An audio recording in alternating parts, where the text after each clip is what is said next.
اعوذ باللہ من الشیطان الرجیم بسم اللہ الرحمن الرحیم۔ مومن کرام، جو بندہ رزق کا متلاشی ہو، جو بندہ چاہتا ہے کہ خالق کائنات مجھے کسی کا محتاج نہ فرمائے، تو اسے میں ایک چھوٹا سا عمل بتانے جا رہا ہوں۔ وہ عمل کرے معصومین کے فرمان کے مطابق، خالق کائنات اس کو وسیع رزق بھی عطا فرمائے گا اور وہ زندگی بھر کسی کا محتاج بھی نہیں ہوگا، وہ کسی کے آگے ہاتھ بھی نہیں پھیلائے گا۔ تو یہ بہترین معصومین کا بتایا نسخہ ہے۔ تو فرماتے ہیں عثمان بن عفان عبداللہ بن مسعود کی عیادت کے لیے جب وہ بیمار تھے تو سلام کیا۔ عبداللہ بن مسعود نے سلام کا جواب دیا۔ کہا، فرماتے ہیں کس چیز کا خوف ہے؟ فرماتے ہیں عبداللہ بن مسعود کے اپنے گناہوں کی پشیمانی ہے۔ تو فرماتے ہیں یہ بتائیں کہ خواہش کس چیز کی ہے؟ فرماتے ہیں اللہ تعالیٰ کی رحمت کی خواہش ہے۔ اس کے بعد عثمان بن عفان پوچھتے ہیں یہ بتائیں کہ آپ کو طبیب بلا دوں؟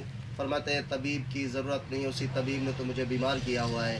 اس کے بعد پوچھتے ہیں آپ بتائیں کہ آپ کو کوئی دولت وغیرہ دوں؟ فرماتے ہیں جب محتاج تھا تو آپ نے دیا نہیں، اب مجھے ضرورت نہیں ہے۔ فرماتے ہیں آپ کے بچوں کے کام آئے گی؟ فرماتے ہیں میرے بچوں کو کوئی ضرورت نہیں ہے، میں نے اپنے بچوں کو ایک قرآن مجید کی چھوٹی سی صورت بتا دی ہے، وہ جب پڑھیں گے تو خالق کائنات ان کو وسیع رزق عطا فرمائے گا۔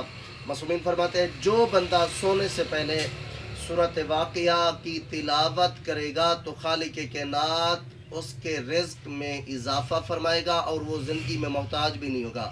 آپ ڈیلی سورۃ واقعہ کی تلاوت کریں، یقین جانے سورۃ واقعہ کے بے حد ثواب ہے۔ فرماتے ہیں جو بندہ سورۃ واقعہ کی تلاوت کرتے ہیں اس کا چہرہ 14 کے چاند کی طرح چمکتا ہو یا بھی نظر آئے گا، اور فرماتے ہیں وہ کسی کا محتاج بھی نہیں ہوگا۔ تو آپ نے یہ چھوٹی سی سورت کی تلاوت کرنی ہے۔ یہ پارہ نمبر 27 میں سورۃ الرحمن کے ساتھ سورۃ واقعہ ہے۔ تو آپ سونے سے پہلے بہتر ہے وضو کر کے اس کی تلاوت کریں۔ اگر وضو کے بغیر بھی آپ اگر تلاوت کریں تب بھی آپ کر سکتے ہیں، لیکن قرآن مجید کے جو حروف ہیں عربی کے ان کو اوپر بغیر وضو کے ہاتھ نہ لگائیں۔ تو جب بھی آپ سوئیں، آپ میں گھر میں کوئی خاتون ہو، کوئی بیٹی ہو، بیٹا ہو، کوئی بھی پال لے رزق کے اضافے کے لیے، تو خالق کائنات آپ کے رزق میں وسیع اضافہ فرمائے گا۔